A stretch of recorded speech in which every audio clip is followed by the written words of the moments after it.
ಲಭ್ಯವಾಗ್ತಾ ಇದೆ. ಇನ್ನು ಕರ್ನಾಟಕ ಮತ್ತು ಮಹಾರಾಷ್ಟ್ರ ಮಧ್ಯೆ ಭಾಷಾ ವಿವಾದವಾಗಿತ್ತು. ಈಗ ವಿವಾದದ ನಡುವೆಯೇ ಬಸ್ ಸಂಚಾರ ಪ್ರಾರಂಭವಾಗಿದೆ. ಹಿಂದಿನಿಂದ ಅಂತರ್ರಾಜ್ಯಗಳ ಮಧ್ಯೆ ಬಸ್ ಸಂಚಾರ ಸ್ಥಗಿತವಾಗಿದ್ದಂತಹ ಸಾರಿಗೆ ವಾಹನಗಳ ಸಂಚಾರ ಈಗ ಮತ್ತೆ ಪ್ರಾರಂಭವಾಗಿರುವಂತದ್ದು. ಸ್ಥಗಿತವಾಗಿದ್ದ ಸಾರಿಗೆ ವಾಹನಗಳ ಸಂಚಾರ ಈಗ ಮತ್ತೆ ಶುರುವಾಗಿರುವಂತದ್ದು. 4 ದಿನಗಳ ಬಳಿಕ ಬಸ್ ಸಂಚಾರ ಪುನರಾರಂಭಗೊಂಡಿದೆ. ಕೊಲ್ಲಾಪುರದ ಡಿಸಿಯೊಂದಿಗೆ ಬೆಳಗಾವಿ ಡಿಸಿ ಮಾತುಕತೆಯನ್ನ ನಡೆಸಿದ್ದು, ಮಾತುಕತೆ ಬಳಿಕ ಈಗ ಶುರುವಾಗಿದೆ. ವಿಡಿಯೋ ಕಾನ್ಫರೆನ್ಸ್ ಮೂಲಕ ಡಿಸಿ ಮಾತುಕತೆಯನ್ನ ನಡೆಸಿದ್ರು. ಬಸ್ಗಳಿಲ್ಲದೆ ಪ್ರಯಾಣಿಕರು ಪರಿತಪಿಸ್ತಾ ಇದ್ರು. ಕೊನೆಗೂ ಕೂಡ ಈಗ ಅದಕ್ಕೆ ಮುಕ್ತಿ ಸಿಕ್ಕಿದೆ. ಏನು ಕರ್ನಾಟಕ ಮತ್ತು ಮಹಾರಾಷ್ಟ್ರ ಮಧ್ಯೆ ಬಹಳಷ್ಟು ಭಾಷಾ ವಿವಾದ ನಡೀತಾ ಇತ್ತು, ಒಂದಷ್ಟು ಏನು ಗಲಾಟೆ ಗದ್ದಲಗಳು ನಡೀತಾ ಇದ್ದೋ, ಈಗ ವಿವಾದದ ನಡುವೆಯೇ ಕೂಡ ಬಸ್ ಸಂಚಾರಕ್ಕೆ ಅನುವು ಮಾಡಿಕೊಡಲಾಗಿರುವಂತದ್ದು. ಇಂದಿನಿಂದ ಮತ್ತೆ ಬಸ್ ಸಂಚಾರ ಪುನರಾರಂಭಗೊಂಡಿದೆ. ಸ್ಥಗಿತವಾಗಿದ್ದಂತಹ ಸಾರಿಗೆ ವಾಹನಗಳ ಸಂಚಾರ ಈಗ ಮತ್ತೆ ಶುರುವಾಗಿದೆ ಅಂತ ಕೂಡ ಹೇಳ್ಬಹುದು. 4 ದಿನಗಳ ಬಳಿಕ ಬಸ್ ಸಂಚಾರ ಪುನರಾರಂಭಗೊಂಡಿರುವಂತದ್ದು ಎಲ್ಲೋ ಒಂದು ಕಡೆ ಪ್ರಯಾಣಿಕರಿಗೂ ಕೂಡ ಬಹಳಷ್ಟು ಸಂತೋಷವನ್ನ ಕೊಟ್ಟಿದೆ. ಕೊಲ್ಲಾಪುರದ ಡಿಸಿಯೊಂದಿಗೆ ಬೆಳಗಾವಿ ಡಿಸಿ ಮಾತುಕತೆಯನ್ನ ನಡೆಸಿದ್ದು, ವಿಡಿಯೋ ಕಾನ್ಫರೆನ್ಸ್ ಮೂಲಕ ಮಾತನಾಡಿ ಸಮಸ್ಯೆಯನ್ನ ಬಗೆಹರಿಸುವಂತ ಕೆಲಸವನ್ನ ಮಾಡಿದ್ದಾರೆ.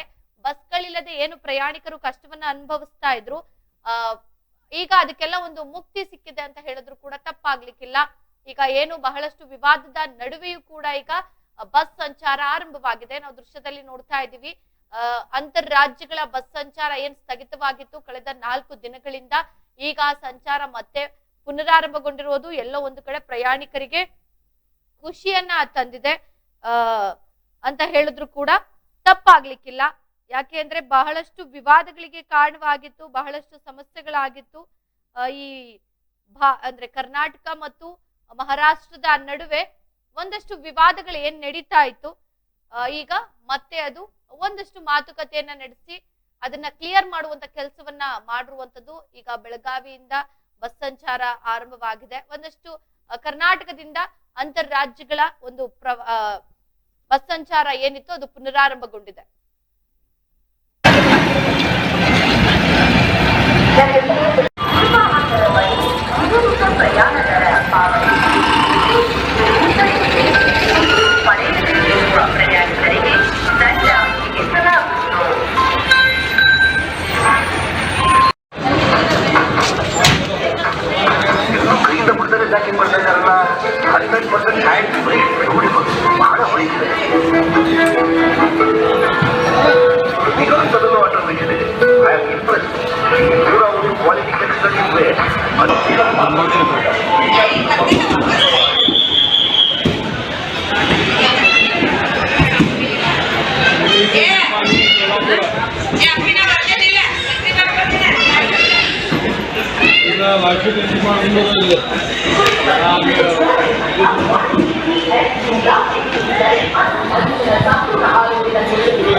Gracias. हाँ चला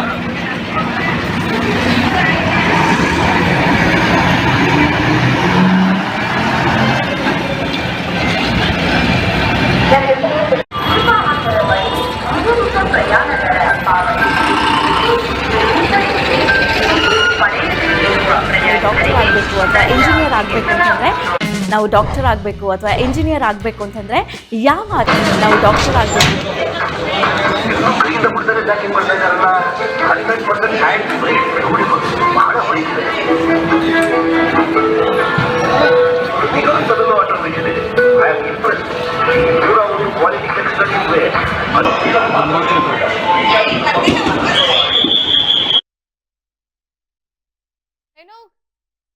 ಕಂಡಕ್ಟರ್ ಮೇಲಿನ ಹಲ್ಲೆ ಪ್ರಕರಣದಿಂದಾಗಿ ಕರ್ನಾಟಕ ಮತ್ತು ಮಹಾರಾಷ್ಟ್ರ ರಾಜ್ಯಗಳ ನಡುವೆ ಒಂದು ರೀತಿಯಾಗಿ ಉದ್ವಿಗ್ನ ಪರಿಸ್ಥಿತಿ ನಿರ್ಮಾಣವಾಗಿತ್ತು. ಎರಡು ರಾಜ್ಯಗಳ ನಡುವೆ ಬಸ್ ಸಂಚಾರ ಕೂಡ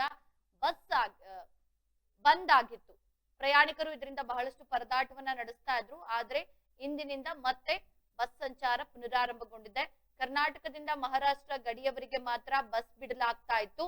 ಅದೇ ರೀತಿ ಮಹಾರಾಷ್ಟ್ರದಿಂದ ಕರ್ನಾಟಕ ಗಡಿಯವರಿಗೆ ಪ್ರಯಾಣಿಕರನ್ನ ಇಳಿಸಲಾಗ್ತಾ ಇತ್ತು. ಅಲ್ಲಿಂದ ಆಯಾ ರಾಜ್ಯದ ವಾಹನಗಳಲ್ಲಿ ಪ್ರಯಾಣಿಕರು ತಾವು ಹೋಗಬೇಕಾದ ಸ್ಥಳಗಳಿಗೆ ತೆರಳುವಂತ ಪರಿಸ್ಥಿತಿ ನಿರ್ಮಾಣವಾಗಿತ್ತು. ಈ ವೇಳೆ ಖಾಸಗಿ ವಾಹನಗಳು ಬೇಕಾಬಿಟ್ಟಿ ಹಣ ವಸೂಲಿ ಮಾಡುತ್ತಿರುವಂತಹ ಆರೋಪಗಳು ಕೂಡ ಕೇಳಿ ಬಂದಿದ್ವು. ಈಗ ಮತ್ತೆ ಪುನರಾರಂಭವಾಗಿರುವಂತದ್ದು ಪ್ರಯಾಣಿಕರಲ್ಲಿ ಬಹಳಷ್ಟು ಖುಷಿಯನ್ನ ತಂದಿದೆ ಅಂತ ಹೇಳಿದ್ರು ತಪ್ಪಾಗ್ಲಿಕ್ಕಿಲ್ಲ. ಜೊತೆಗೆ ಈಗ ಬೆಳಗಾವಿ ಕೇಂದ್ರ ಬಸ್ ನಿಲ್ದಾಣದಲ್ಲಿ ಪ್ರಯಾಣಿಕರು ಕೂಡ ಬಹಳಷ್ಟು ಕಷ್ಟವನ್ನ ಪಡ್ತಾ ಇದ್ರು. ಅದರಲ್ಲಿ ಒಬ್ರು ಪ್ರಯಾಣಿಕರು ನಾನು ಮಹಾರಾಷ್ಟ್ರದ ನಾಸಿಕ್ಗೆ ಹೋಗ್ಬೇಕು, ಆದ್ರೆ ಬೆಳಗಾವಿಯಿಂದ ಬಸ್ ಬಿಡ್ತಾ ಇಲ್ಲ. ಭಾಷಾ ವಿಚಾರದಲ್ಲಿ ನಡೆದ ಗಲಾಟೆಯಿಂದ ಬಸ್ ಸಂಚಾರಕ್ಕೆ ಅಡ್ಡಿಯಾಗಿದೆ.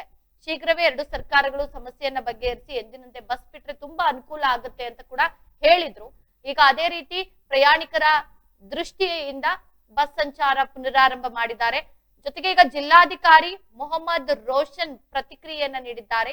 ಉಭಯ ರಾಜ್ಯಗಳ ನಡುವೆ ಬಸ್ ಸಂಚಾರ ಪುನರಾರಂಭ ಕುರಿತು ಕೊಲ್ಲಾಪುರ ಜಿಲ್ಲಾಧಿಕಾರಿ ಹಾಗೂ ಪೊಲೀಸ್ ವರಿಷ್ಠಾಧಿಕಾರಿಗಳೊಂದಿಗೆ ವಿಡಿಯೋ ಸಂವಾದ ಸಭೆಯನ್ನ ಕೂಡ ನಡೆಸಿದ್ರು. 2-3 ದಿನಗಳಿಂದ ಬಸ್ ಸಂಚಾರ ಸ್ಥಗಿತವಾಗಿದೆ. ನಮ್ಮ ಗಡಿಯಲ್ಲಿ ನಾವು, ಮಹಾರಾಷ್ಟ್ರ ಗಡಿಯಲ್ಲಿ ಅವರು ಭದ್ರತೆ ಹೆಚ್ಚಿಸಿಕೊಳ್ಳಲು ಇಬ್ಬರು ಪೊಲೀಸ್ ವರಿಷ್ಠಾಧಿಕಾರಿಗಳು ಒಪ್ಪಿಕೊಂಡಿದ್ದಾರೆ. ಹಾಗಾಗಿ 48 ಗಂಟೆಯೊಳಗೆ ಸುಗಮ ಬಸ್ ಕಾರ್ಯಾಚರಣೆ ಪ್ರಕ್ರಿಯೆ ರೂಪಿಸಿಕೊಳ್ಳಲಿದ್ದೇವೆ.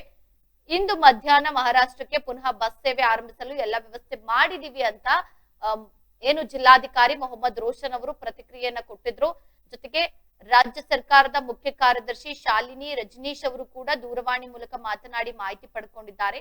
ಅಲ್ಲದೆ ನಮ್ಮ ಮುಖ್ಯ ಕಾರ್ಯದರ್ಶಿ, ಮಹಾರಾಷ್ಟ್ರ ಮುಖ್ಯ ಕಾರ್ಯದರ್ಶಿ ಜೊತೆಗೆ ಅದೇ ರೀತಿ ನಮ್ಮ ಡಿಜಿಪಿ, ಮಹಾರಾಷ್ಟ್ರ ಡಿಜಿಪಿ ಜೊತೆಗೆ ಮಾತನಾಡಿದ್ದಾರೆ.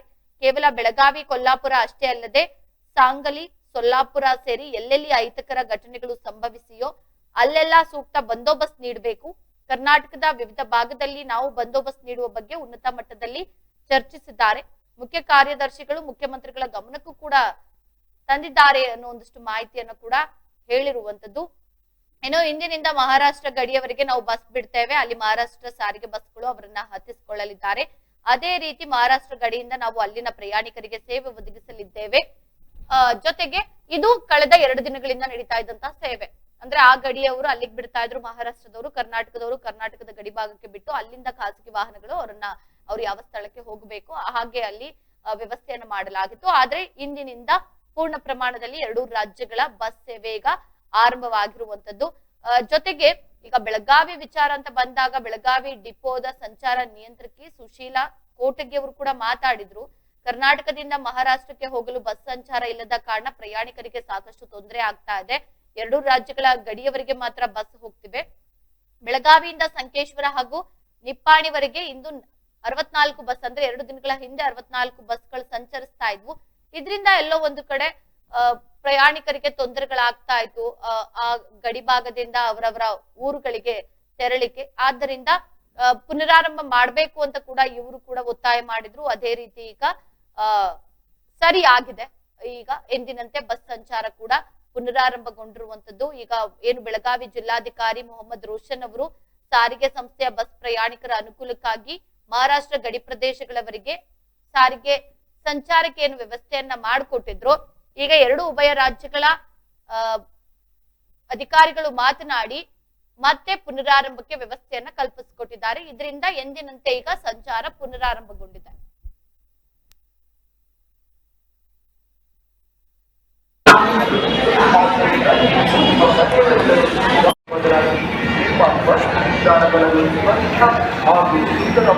ಭಾವಿಸಿಕೊಳ್ಳಲು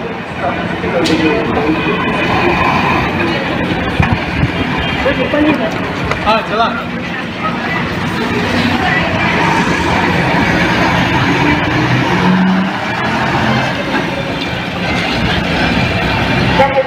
ಬದಲಾಗಿ ನಿಮ್ಮ ವಸ್ತುದಾನಗಳನ್ನು ಸ್ವಚ್ಛ ಹಾಗೂ ಸುಂದರವಾಗಿಟ್ಟುಕೊಳ್ಳಲು ಸಂಸ್ಥೆಗಳಿಗೆ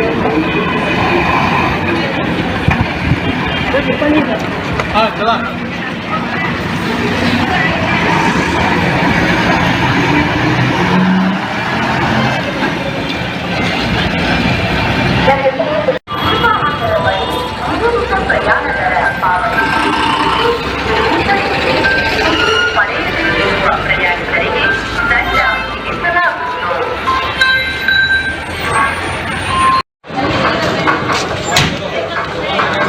ಕೈಯಿಂದ ಬಿಡ್ತಾರೆ ಜಾಕಿಂಗ್ ಮಾಡ್ತಾ ಇದ್ದಾರಲ್ಲ 100% ಹ್ಯಾಂಡ್ ಬ್ರೇಕ್ ಹೊಡಿಬೋದು ಬಹಳ ಹೊಡಿತಿದೆ ಇನ್ನೊಂದು ಆಟೋಮೇಟೆಡ್ ಐ ಆಮ್ ಇಂಪ್ರೆಸ್ ಪೂರ ಒಂದು ಕ್ವಾಲಿಟಿ ಕೆಲಸದಲ್ಲಿ ಇವೆ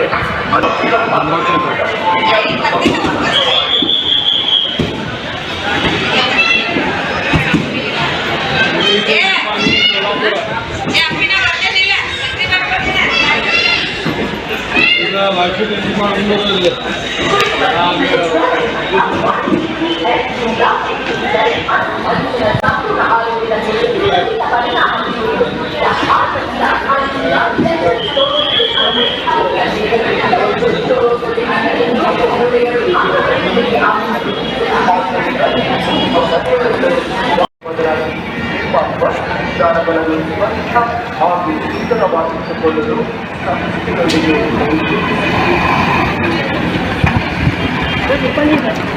ಚಲಾ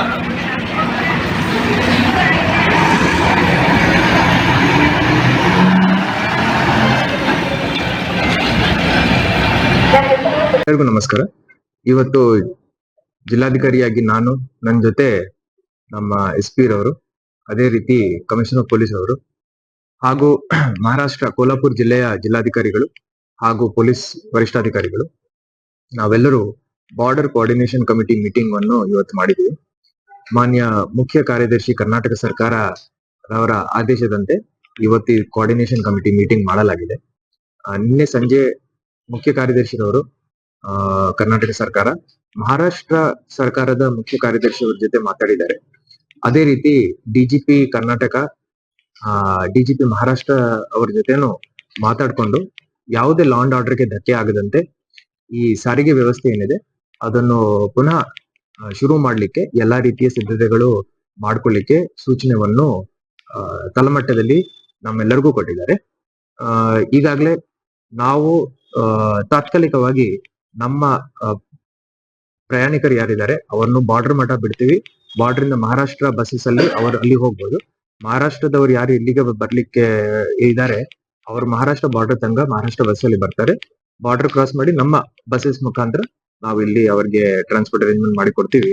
27ನೇ ತಾರೀಕು ಒಳಗಡೆ ಎಲ್ಲಾ ಸಿದ್ಧತೆಗಳನ್ನು ಮಾಡ್ಕೊಂಡು ಬಹಳ ಶಾಂತಿಯಿಂದ ಯಾವುದೇ ಲಾ ಅಂಡ್ ಆರ್ಡರ್ಗೆ ಧಕ್ಕೆ ಆಗದಂತೆ ಎಲ್ಲಾ ರೀತಿಯ ವ್ಯವಸ್ಥೆಯನ್ನು ನಾವು ರೆಡಿ ಮಾಡಿಕೊಂಡು 27ನೇ ತಾರೀಕು ಮಧ್ಯಾಹ್ನದಿಂದ ನಾವು ಈ ಸಾರಿಗೆ ವ್ಯವಸ್ಥೆ ಏನಿದೆ ಅದನ್ನು ಪುನಃ ಆರಂಭ ಮಾಡಲಿಕ್ಕೆ ಎಲ್ಲ ಸಿದ್ಧರಾಗಿ.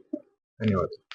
ಬದಲಾಗಿ ನಿಮ್ಮ ವಸ್ತುದಾನಗಳನ್ನು ಸ್ವಚ್ಛ ಹಾಗೂ ಸುಂದರವಾಗಿಟ್ಟುಕೊಳ್ಳಲು ಸಂಸ್ಥೆಗಳಿಗೆ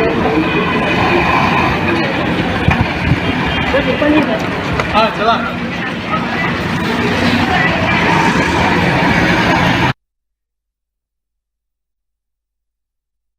ಸುದ್ದಿ ಮತ್ತಷ್ಟಿದೆ ಚಿಕ್ಕ. ನಾವು ಡಾಕ್ಟರ್ ಆಗಬೇಕು ಅಥವಾ ಇಂಜಿನಿಯರ್ ಆಗಬೇಕು ಅಂತಂದ್ರೆ ಯಾವ ಅಕಾಡೆಮಿಗೆ ಹೋಗ್ಬೇಕು, ಯಾವ ರೀತಿಯಾಗಿ ನಾವು ತರಬೇತಿಯನ್ನ ಪಡ್ಕೊಳ್ಬೇಕು ಅನ್ನೋಂಥದ್ರ ಮಾಹಿತಿನ ನಿಮಗೆ ನೀಡ್ತಾ ಇದ್ದೀವಿ.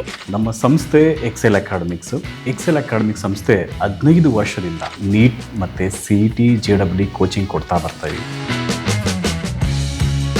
ನಂಬರ್ 1 ಫ್ಯಾಕಲ್ಟೀಸಿಂದ ನಾವು ಟೀಚ್ ಮಾಡಿಸ್ತೀವಿ. ಅಂದರೆ ಇಂಡಿಯಾದ ನಂಬರ್ 1 ಫ್ಯಾಕಲ್ಟೀಸ್. ನಾವು ನೀಟ್ ಕ್ರ್ಯಾಶ್ ಕೋರ್ಸ್ನ ಕೊಡ್ತೀವಿ ಮತ್ತು CET ಕ್ರ್ಯಾಶ್ ಕೋರ್ಸ್ನ ಕೊಡ್ತೀವಿ. ಕ್ರ್ಯಾಶ್ ಕೋರ್ಸ್ನ ಸೆಕೆಂಡ್ PUC ಸೈನ್ಸ್ ಯಾರು ಓದ್ತಾ ಇದ್ದಾರೆ ಅಂಥ ಮಕ್ಕಳಿಗೆ ನಾವು ಕೊಡ್ತೀವಿ. ಸೆಕೆಂಡ್ PUC ಕಂಪ್ಲೀಟ್ ಆಗಿರೋ ಮಕ್ಕಳಿಗೂ ಕೂಡ ನಾವು ಈ ಕ್ರ್ಯಾಶ್ ಕೋರ್ಸ್ನ ಕೊಡ್ತೀವಿ. ಪ್ರತಿದಿನ ಕೂಡ ನಾವು ಡೈಲಿ ಟೆಸ್ಟ್ ಕಂಡಕ್ಟ್ ಮಾಡ್ತೀವಿ. ಅದು ಇವತ್ತೇನು ಪಾಠ ಆಗಿದೆಯೋ ನಾಳೆ ಡೈಲಿ ಟೆಸ್ಟ್ ಕೊಡ್ತೀವಿ. ನಮ್ಮ ಎಕ್ಸೆಲ್ ಅಕಾಡೆಮಿಲಿ ಒಂದು ವಿಶೇಷತೆ ಏನಂದರೆ ಒಂದೇ ಕಡೆ ಹಾಸ್ಟೆಲ್, ಒಂದೇ ಕಡೆ ಕೋಚಿಂಗ್. ಮಕ್ಕಳು ಒಂದ್ಸತಿ ಕ್ಯಾಂಪಸ್ಗೆ ಎಂಟ್ರಿ ಆದರೆ ಅವ್ರ ಕೋರ್ಸ್ ಮುಗಿಸ್ಕೊಂಡೇ ಆಚೆ ಹೋಗಬೇಕು. ಆ ಥರ ವ್ಯವಸ್ಥೆ ಮಾಡಿರ್ತೀವಿ. ತೆಲಂಗಾಣ, ಆಂಧ್ರ, ಡೆಲ್ಲಿ ಆ ಕಡೆಯಿಂದ ಕರೆಸಿ ನಾವು ಫ್ಯಾಕಲ್ಟೀಸ್ನ ನಂಬರ್ 1 ಫ್ಯಾಕಲ್ಟೀಸ್ನ ಟೀಚ್ ಮಾಡಿಸ್ತೀವಿ. ಎಕ್ಸಾಮ್ಗೆ ಹೋಗೋಕ್ಕಿಂತ ಮುಂಚೆ ಮಾದರಿ ಎಕ್ಸಾಮ್ನ ಒಂದು 15-20 ಎಕ್ಸಾಮ್ ಕೊಡ್ತೀವಿ ನಾವು.